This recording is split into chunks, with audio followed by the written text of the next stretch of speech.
우리 아침 사도행적 117페이지 말씀을 다시 읽으면서 어떻게 회개할 수 있는가 라는 말씀을 계속해서 보도록 하겠습니다. 117페이지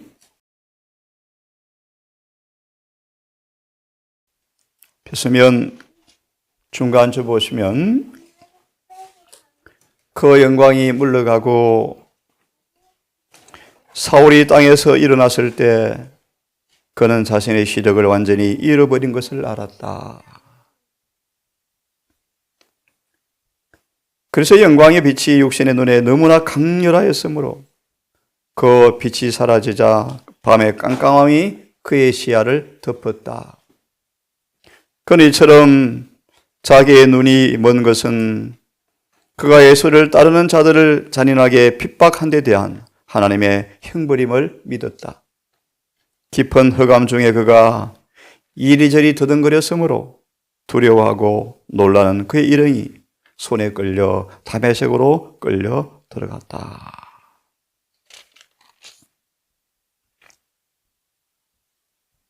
그 다음 문화를 보시면 그가 성으로 들어갔을 때 그의 기대와는 너무나 다른 일이 일어났는가? 얼마나 다른 일이 일어났는가? 눈멀고 무력하게 되어 고통을 당하고 양심의 가책과 앞으로 그에게 어떠한 형벌이 임할지를 몰라 번민하던 사울은 제자 유다의 집을 찾아 그곳에서 조용한 가운데서 명상하고 기도할 수 있는 충분한 기회를 가졌다. 3일 동안 사울은 보지 못하고 식음을 전폐하였다. 이 심령의 고통의 날들은 그에게 마치 여러 해가 되는 것처럼 보였다. 그는 거듭거듭 괴로운 심정으로 스데반이 순교할 때 그가 취했던 입장을 회상하였다. 그는 스데반의 얼굴이 하늘의 광희로 빛났을 때까지도 제사장과 관원들의 악의와 편견의 지배를 받고 있던 자신의 죄를 두려움으로 생각하였다. 슬픔과 상심 가운데 그는 자신의 가장 뚜렷한 증거들에 대하여 여러 번 눈과 귀를 닫았으며 나사렛 예수를 믿는 신자들을 잔인하게 핍박하도록 강요했던 일들을 회상하였다. 자신을 면밀히 살피고 마음을 겸비케 하는 날들을 외로이 떨어진 곳에서 보내게 되었다. 쭉 생략합니다. 시간 관계상. 그 다음 문단 홀로 하나님과 함께 있던 그 오랜 시간 동안 그는 그리스도의 초림에 관한 많은 성경 말씀들을 생각해 보았다. 그의 마음을 사로잡았던 확신으로서 예리해진 기억력을 가지게 되었고 사울은 그 예언들을 하나하나 주의 깊이 살피며 내려왔다. 사울이 이 예언들을 뜻을 깊이 생각할 때 약속된 메시아이신 예수를 거절하게 한 과거 그 자신의 이해력의 무지와 일반 유대인들의 맹목에 놀랐다. 이제 그의 밝아진 시야에 모든 것이 분명하게 보였다. 과거 그가 가졌던 편견과 불신으로 인해서 그 영적인 이해력이 흐리게 되어서 나사렛 예수에게서 예언의 메시아를 분별하지 못하게 한 것을 그는 이제 알게 되었다. 사울이 죄를 책망하시는 성령의 역사하심에 자신을 완전히 굴복했을 때 그는 자신의 생애 잘못들을 이제 비로소 보게 되었다. 율법의 원대한 요구를 이제 비로소 깨닫게 되었다. 자신의 무가치를 고백하고 부활의 구제의 공로를 간구하면서 사울은 아버지 하나님, 아들 하나님과 완전히 조화되고 교제하기를 갈망하였으며 용서와 용납하심을 구하는 그의 열렬한 소망은 은혜의 보좌 앞에 뜨겁게 탄원하였다. 참여한 바레신의 기도는 헛되지 아니하였다. 그의 마음의 가장 깊은 사상과 감정은 하나님의 은혜로 변화되었고 그의 고상한 능력은 하나님의 영원한 목적과 일치하게 되었다. 사울에게 있어서 그리스도와 그분의 의는 이제 온 세상보다 더 귀중하게 되었다. 다시 읽습니다. 참여한 바리새인의 기도는 헛되지 아니하였다. 그의 마음의 가장 깊은 사성과 감정은 하나님의 은혜로 변화되었고, 그의 고상한 능력은 하나님의 영원한 목적과 일치하게 되었다. 이후로 사울에게 있어서 그리스도와 그분의 의는 온 세상보다 더 귀중하게 되었다. 우리를 회개시키는 주님의 역사가 수천 수만 가지의 방법이지만 사울의 회심을 통하여 어떻게 회개하는가를 우리가 보았습니다. 어떻게 회개할 수 있는가? 다시 화면의 본문을 좀 보면 좋겠습니다. 스가랴 5장의 말씀입니다. 스가랴의 계시 가운데 날아가는 두루마리가 보입니다. 무엇을 보았는가 묻습니다. 날아가는 두루마리를 보았습니다. 3절을 보면 두루마리를 보니까 2편 글자대로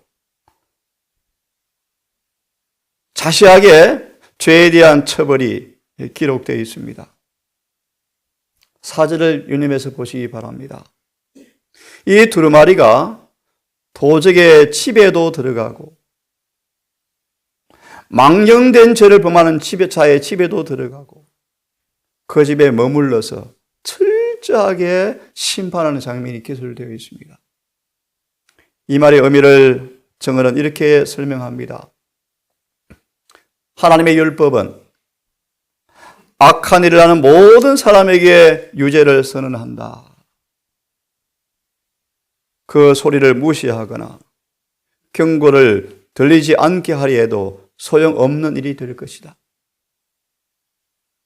율법에 정죄하는 소리는 죄인을 추적하여 그로 듣게 할 것이다. 그것은 그의 평화를 파괴할 것이다. 율법의 경고의 소리에 주의하지 않으면 그 율법은 죽을 때까지 그를 따라다닐 것이다. 그것은 심판 때 그에게 불리한 증언을 할 것이다. 필경에는 끌 수 없는 불이 혼과 육체의 전 존재를 살라버리고 말 것이다.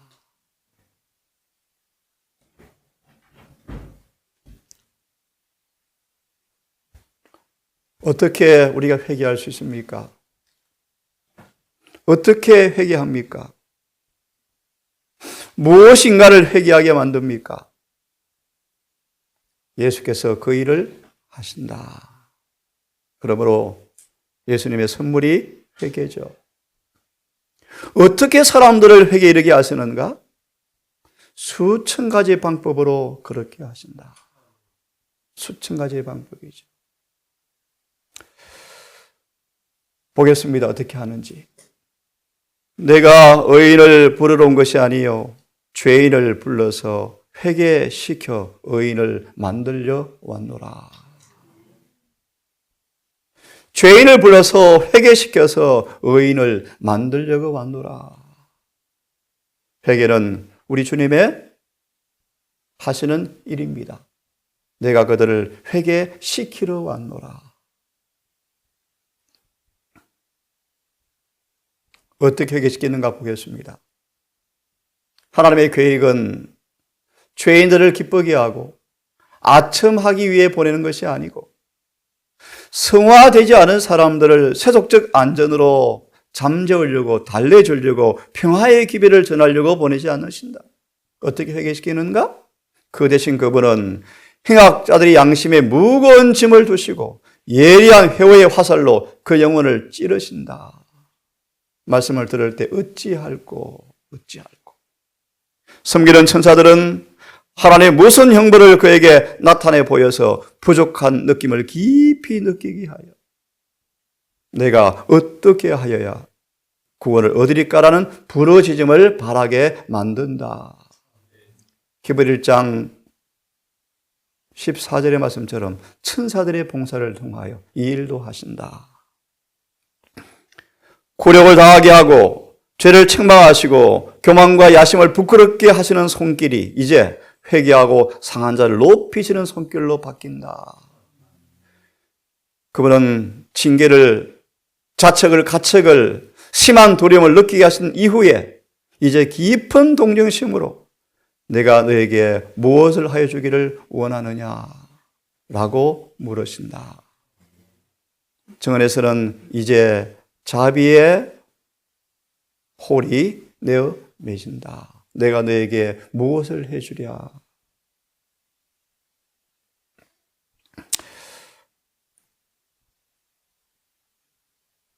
다윗은 그가 범한 죄 때문에 완전한 어둠 속에 묻혀 있을 때 하나님의 은혜로 그의 마음에 예리한 성과 같이 빛이 번뜩였습니다. 그가 방종의 길을 행하고 계명을 범하고 타인의 암양을 빼앗은 죄를 범하고 그 사실이 이제 어떻게 되는가를 보십시오.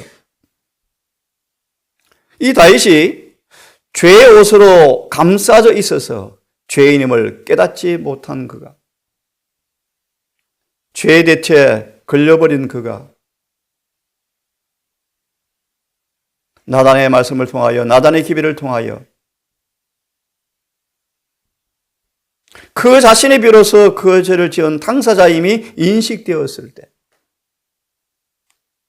나단이 당신이 그 사람이라, 당신은 모르고 당신 자신을 정죄한 것이요? 라고 하게 되었을 때, 성령을 통하여 죄가 자각되어지고 인식이 되었을 때 다윗은 한마디의 변명도 할 수 없을 만큼 그가 비로소 죄가 자각되었습니다. 이 경험이 다윗에게 너무나 고통스러운 일이었지만 다윗은 죄를 시인하죠. 큰 유익이 되었다. 보십시오. 그가 겉으로 분명하게 자신의 모습을 깨달을 수 있게 해준 그 거울을 나단이 자신 앞에 들여대지 않았더라면 어떻게 회개하게 되었습니까? 나단을 통하여 거울이, 율법의 거울이 나단을 통하여 다윗에게 제시가 되었다. 만약 그리하지 않았으면 자신의 사악한 행위를 깨닫지도 못한 채 지나갔을 것이요, 결국은 파멸에 이르고 말았을 것이었다. 미리 말하면 에스라처럼, 나단처럼 율법으로 떨게 할 사람이 필요하다, 그런 뜻입니다. 죄를 죄라고 지적하는 나단처럼 그런 기회를 통하여 비로소 죄를 깨닫게 되었는데, 그런 거울을 통하여 그의 죄가 자각되지 못했다면 다윗은 파멸에 이르고 말았을 것이다. 어떻게 회개하는가? 거울을 자세하게 바라봐야 합니다. 성령의 은혜를 통하여 율법의 참된 의미가, 내 영혼의 위치가 어떠한가를 참으로 깨닫게 하셔야 합니다. 다윗은 비로소 죄를 깨닫게 되었고 그것이 고통스러웠지만 영혼의 구원이었다. 다윗은 주께서 그를 보는 것처럼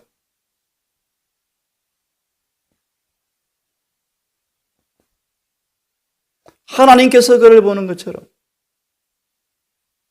이제 다른 빛 가운데서 자신을 보았고 다윗은 그가 죽을 때까지 그 자신의 죄를 회개하였다. 예, 어떻게 회개했는가? 나단을 통하여 거울이 밝히 보여졌죠.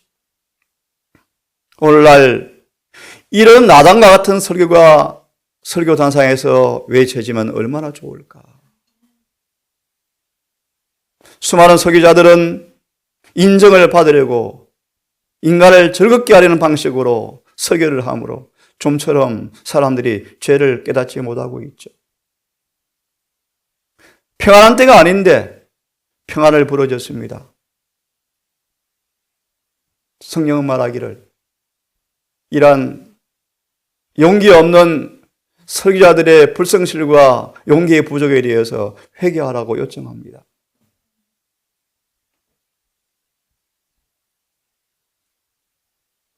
영혼들을 위험에 빠져 있을 때 하나님의 종들은 자신을 생각하지 말고 주님께서 말씀하신 말씀을 그대로 말하고 악을 변명하거나 핑계하지 말 것이다. 엘리야처럼 나단처럼 용기를 이어서 그들의 죄를 죄라고 지적하는 기별이 오늘날도 참으로 필요하다는 사실을 말씀하고 있습니다. 넘어갑시다. 이 말씀을 좀 읽어보면 좋겠네요. 하나님께서는 엘리야와 나단과 침례 요한 같은 사람, 결과를 돌아보지 않고 당신의 기별을 충실히 전할 사람들, 비록 그가 자기 가진 바를 모두 희생할지라도 진리를 담대히 말할 사람을 지금도 부르고 계신다. 이런 종들을 통해서 뭐요? 회개시키시죠. 그죠?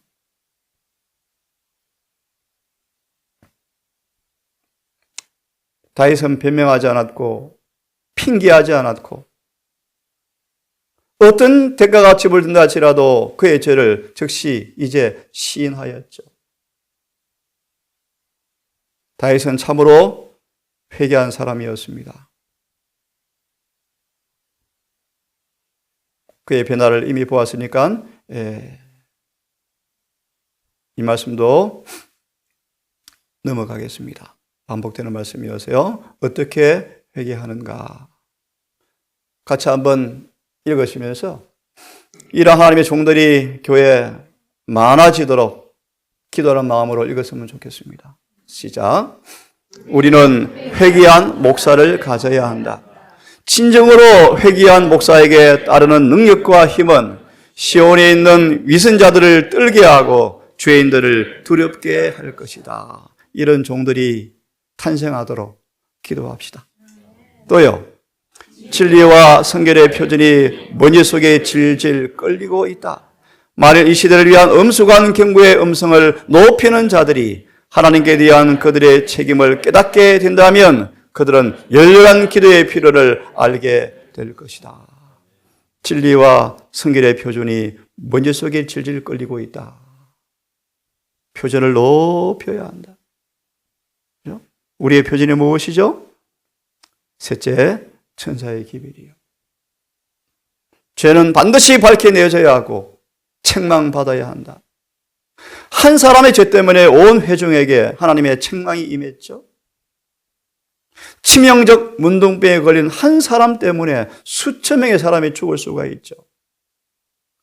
주님은 아간을 철저하게 찾아내십니다. 마침내 그 죄를 제거하기 전까지 주님의 재앙이 떠나지 않았죠. 이렇게 죄를 죄라고 철저하게 책망하는 것이 무자비한 짓이라고 사람들은 생각하지만 잘 들어보세요. 왜 아간의 죄를 철저하게 찾아내었는지, 그의 온 가족과 속한 재물과 동물까지 철저하게 심판하셨는지. 하나님의 종은 그 자신의 정신과 하나님께서 요구하시는 책망하시는 정신을 뒤섞어서는 결코 안 되겠지만 아론처럼 위험하죠. 하나님의 말씀을 두려움이나 편의 정신 없이 그대로 제시할 엄숙한 의무가 있다. 예컨대 나단, 목숨을 잃을 수 있죠. 하지만 그는 그대로 전했죠. 자신의 생각을 섞지 않았죠. 이렇게 말하면 어떻게 될까 생각지 않았죠. 말씀을 그대로 선포했죠. 사람들은 이것이 무자비한 짓이라고 생각하지만 죄를 죄라고 감히 지적하지 못한 사람이 많지만 자신의 생각을 섞지 말고 그대로 말씀을 제시할 의무가 주의 종들에게 주어져 있다. 그는 하나님의 종들은 죄를 죄라고 정당한 이름으로 불러야 한다. 만약 그렇게 하지 아니하면 그들은 악행에 가담한 사람으로 하늘에 기록될 것이다. 예컨대 엘리같이 하나님의 사랑은 죄를 결코 축소하지 않는다. 하나님의 사랑은 고백하지 않은 죄를 덮어주거나 용서하지 않을 것이다. 아간은 비로소 늦게서야 율법의 영원성을 알게 되었습니다. 비로소 늦게서야 깨닫게 되었다. 이미 늦었죠. 에서처럼 유다처럼 너무 늦었다, 너무 늦었다. 이것은 우리 행동과 사상과 감정까지 관계를 갖고 있다. 우리를 뒤따라와서 엄밀한 동기까지 다 율법은 미치는데요. 수많은 사람들은 이런 변화의 필요를 잘 못 느끼고 있죠. 다윗처럼 죄에 빠져버리면 죄의 검은 옷이 그의 옷이 되어서 율법의 신성성을 잘 느끼지 못하게 만들어줍니다. 죄를 짓고도 죄를 모르죠. 죄를 숨기고 하나님은 이 죄를 철저하게 꼼꼼하게 세세하게 주목하지 않는 분처럼 엄한 분이 아닌 분처럼 착각합니다. 하지만 율법은 심판의 표준이죠. 은밀한 모든 일을 심판한다고 되어 있는데요. 율법과 성의 모든 행동은 반드시 비교해서 조사 심판이 이루어진다고 말씀하십니다. 그럼 우리는 거듭나야 합니다. 마음이 순결해지지 아니하면 생애는 변화가 불가능하죠. 그 어떤 죄에 대한 핑계도 부질없다. 부질없다. 하나님께서는 사람을 쳐서 증거하실 때 누가 중보할 수 있겠습니까? 그러기 전 우리는 회개해야 합니다. 아무리 동기가 오해를 받고 불리한 입장에 놓인다 할지라도 우리의 시력은 악을 식별하는 데 예민해야 하고 죄를 분명하게 죄라고 말할 수 있도록 우리의 예민한 지각을, 양심을 잘 보존해야 합니다. 그런데 아론처럼 많은 사람들을 죄를 가볍게 생각하는 아론의 죄를 되풀이하고 있다. 우리는 우리와 관련된 형제나 어떤 영혼의 죄를 그냥 넘겨서는 안 된다. 진리를 위해서 굳게 서지 않는 것이 아론의 죄이다. 참고로 저는 이 일에 많이 부담이 있습니다. 결론을 드립니다. 그러므로 이 일을 할 사람들은 먼저 그렇게 산 사람만 가능합니다. 아니면 금방진 사람들이죠. 기별자는 거룩해야 했다. 그게 답입니다.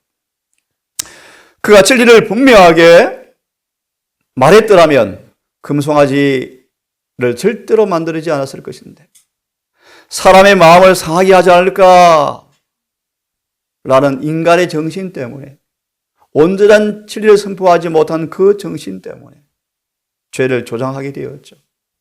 이리하여 아론의 불충실이 또 불충실을 낳아버렸답니다. 아론의 우유부단한 사람, 사람들을 거짓되게 동정하는 사람, 결과에 대한 두려움 때문에 의무를 회피한 이 불충실이 금송아지를 만드는 죄를 조장하는 죄를 범하게 된 장본인이 되었다고 말합니다. 이 말씀을 같이 읽어보십시다. 시작. 그가 율법을 넘기시는 이유는 그것이 죄를 찾아내는 탐지기이기 때문이다. 퀴즈를 냅니다. 대쟁투를 읽으신 분들은 답변하십시오. 첫째 천사는 무엇을 선포합니까? 심판을 선포한단 말의 의미가 무엇이죠? 율법. 대전투를 말하기를 첫째 천사는 율법을 선포하고 있는데 심판이 가까웠죠. 이어서 혹시 기억합니까? 왜냐하면 이는 영원한 복음이 그들로 율법을 지키기 위해서 변화를 이루어서 성천시킬 것이기 때문에 영원한 복음으로 불리운다. 첫째 천사는 율법을 선포하고 있죠. 왜? 심판이 가까웠습니다. 그러므로 죄를 탐지해야 하죠. 탐지. 죄가 철저히 탐지되어야 하죠. 우리가 그분의 용서를 구하고 통회하는 마음으로 이제 탐지기를 통해서 죄가 탐지되어질 때 그분께 나아가면 정결케 하는 피가 우리의 죄를 제거하신다.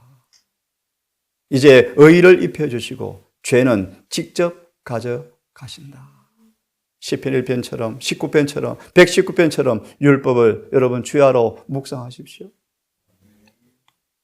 이사야 53장 같은 말씀을 자주 묵상하십시오. 겟세마네, 안나스, 가야바, 빌라도 법정, 갈바리 다 이루었다. 한 챕터를 깊이 묵상해 보십시오. 성령께서 말씀을 살아있는 능력으로 우리 안에 활력 있게 활동하실 때, 우리 마음속에 그분의 고통의 원인이 무엇인가를 이해하게 되어질 때 죄가 뉘우치지고 회개하는 그 경험이 온다는 사실을 경험하기를 간절히 바랍니다. 어떻게 회개하는가? 율법이 정당한 위치를 회복할 때, 율법이 그 참 의미가 무엇인가가 우리에게 올바르게 알려지고 공개되어질 때 경건의 부흥이 일어날 수가 있다. 부자 선지자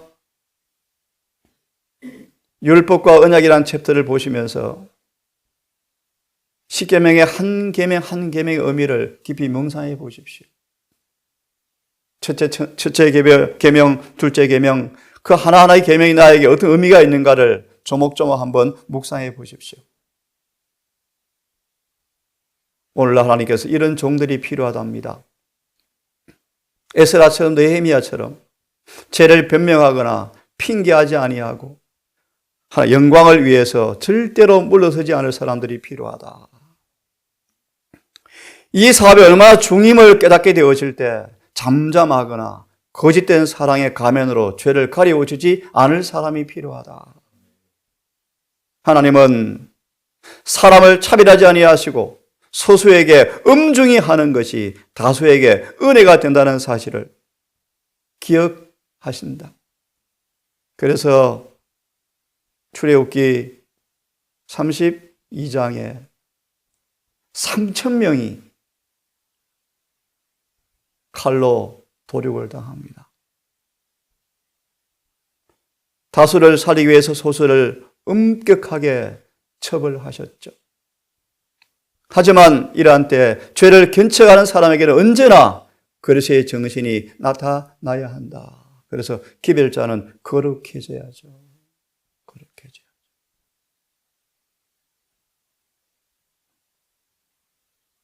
같이 읽겠습니다. 시작. 오늘날 이 시대에 우리는 느헤미야를 필요로 한다. 백성들을 일깨워서 그들이 하나님의 율법을 범함으로 하나님에게서 얼마나 멀리 떠나 있는가를 보게 할 사람이 필요하다. 이런 기회를 오늘날 살아나도록 교회를 위해서 기도합시다. 사람들을 두려워 떨게 할 사람들, 죄를 죄라고 보게 할 사람들, 명령을 듣고 떨게 할 사람이 필요하다. 그래서 율법은 영혼을 소성케 할 개혁자들의 기별자가 필요하다. 성경 많이 권 있는 사람, 그들의 모든 말과 행동에서 하나님의 법을 높이는 사람, 믿음을 굳게 노력하는 사람들이 필요하다. 이런 교사를 통하여 속히 교회가 부흥과 계획을 통하여 늦은 비가 속히 임하여 주님의 재림이 이 시대에 목도할 수 있도록 여러분 기도하기를 간절히 바랍니다. 침례의 왕 같은 사람들요, 왕의 죄를 직접 책망하고 생명 위협이 있음에도 불구하고 충실히 수행할 사람들이 필요하다. 초림의 길을 위해서 십계명으로 백성들의 죄를 환기시킨 기별처럼 오늘날 우리에게도 첫째 천사의 기별을 통하여 제레미기를 준비하기 위해서 율법을 높일 그런 종들이 필요하다. 특히 동사는 우리의 모든 삶과 행동으로 율법이 높여지는 모습으로 굳게 서게 되기를 바랍니다. 한 분의 간정의 설교처럼 재림교회 안에 재림교회 되는 모습으로, 누구도 표현할 수 없는 뚜렷한 모습으로, 삶의 변화가 동반된 모습으로 우리 삶 속에서 율법이 굳게 옹호되어지는 모습으로 이 모든 가족들이 그렇게 변모되기를 간절히 바랍니다. 오늘 말씀 읽고 마무리합시다. 시작. 회개하는 자에게는 죄의 용서가 약속되어 있고 믿는 자에게는 칭의가 약속되어 있으며 죽도록 충성하는 자에게는 생명의 멸망이 약속되어 있다. 회개하는 자에게는 죄의 용서가 약속되어 있고 믿는 자에게는 칭의가 약속되어 있고 죽도록 충성하는 사람에게는 생명의 멸관이 약속되어 있다. 하늘에 계신 아버지, 우리가 회개하지 아니하면 사단처럼 희망이 없다고 말씀하셨습니다. 회개하기를 원하지만 왜 좀처럼 근원까지 미치는 회개가 없는지 스스로 말씀을 통하여 자문해 보기를 원합니다. 주님께로부터 너무나 멀리 떨어져 있고 마음이 죄의 검은 옷으로 입혀진 바 양심은 못 이루어지고 정신은 금게 변해버리고 마음은 완악하게 된지라 좀처럼 회개할 수 없는 상태라는 사실을 주께서 말씀하셨습니다. 그러므로 아버지, 열심을 내라는 말의 의미를 생각해 봅니다. 우리를 도우사 사도 바울의 마음에 넣었던 그 간절한 열심이 우리에게도 허락되게 해주셔서 경건한 두려움으로 말씀을 면밀히 살피고 성령을 통하여 말씀에 살아 움직여 양심을 일깨우고 지각을 예민하게 만들고 사상과 감정의 변화를 도모하는 그 감찰하신 성령의 역사하심에 우리 또한 함께 경험되기를 원합니다. 거울을 열심히 닦고 보고 싶습니다. 근성으로 피상적으로 읽지 않고 말씀 한 단어 한 단어 한 문장 한 문장이 살아서 내 영혼과 어떤 관계가 있는가를 깨달을 때까지 성경을 묵상하게 주시옵소서. 성령을 통하여 약속하신 말씀처럼 죄와 의와 심판을 깨닫게 하신 은혜를 구합니다. 우리 모든 가족들 늦기 전 후회 없는 회개를 통하여 죄 사함 받게 하시고 칭의의 놀라운 경험을 충만케 하시고 이제 죽도록 충성함으로 바울처럼 믿음을 지켰고 쌈을 싸웠고 이겼으므로 의에 멸류관 준비되었던 담대한 믿음의 고백이 우리 삶에도 이루어지게 해주시옵소서. 어느새 한 주가 지나고 안식일이 예비일이 다가왔습니다. 세상의 명절로 안식일의 거룩함을 신성성을 더럽히지 않기로 기억하게 하시고 우리의 참명절 영원한 이 구원의 안식의 기별이 오늘도 안식일에도 거룩하게 기억되어지고 지켜지게 하셔서 세상에 어떤 것도 우리를 침범할 수 없도록 성령님 우리를 인도하여 주시옵소서. 이 모든 말씀 우리를 사랑하시는 예수님 이름으로 기도드리옵나이다.